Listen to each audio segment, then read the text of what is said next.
దేవుణ్ణి ప్రేమించు వారికి, ఆయన సంకల్పం చొప్పున పిలువబడుతున్న వారికి మేలు కలుగుటికే సమస్తం సమకూడుతున్నాయి. ఒకటి ఈరోజు ఒక అవమానం వస్తే రేపు ఒక నింద వస్తుంది, రేపు నింద వస్తే ఎల్లుండి అనారోగ్యం వస్తుంది, ఎల్లుండి అనారోగ్యం వస్తే బంధుమిత్రుల ద్వారా శ్రమలు వస్తున్నాయి. ఇవన్నీ ఒకటి సమకూడి మనకు ఎందుకు జరుగుతున్నాయి? మేలు కలుగుటికే ఇవన్నీ జరుగుతున్నాయి. నేను అంటున్నాను, దేవుణ్ణి ప్రేమించే వారికి కీడెందుకు జరుగుద్ది? దేవుని సంకల్పం చొప్పున పిలువబడుతున్న వారికి, ఆ వ్యక్తికి సమకూడు జరుగుతున్నాయి. అన్నయ్య నేను ఒకటి చేస్తే 4 కలిసి వస్తున్నాయి అన్నయ్య అనేవాళ్ళు లేరా? ఉన్నారా లేరా? ఉన్నారు. కానీ ఒకటి చేస్తే 4 ఎందుకు కలిసి వస్తున్నాయి? కలిసి వస్తున్నాయంటే మంచి కలిసి రావడం కాదు. అక్కడ అర్థమవుతుందా మీకు? ఆ చెడు కలిసి వస్తుంది.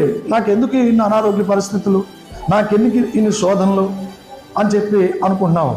నిజంగా దేవుని నువ్వు ప్రేమిస్తే నీకు కలిగేది శ్రమలే. నిజంగా నువ్వు దేవుని సంకల్పం చొప్పున పిలువబడితే అప్పుడు నీకు కలిగేది ఏంటో తెలుసా? శోధనలే, శ్రమలే.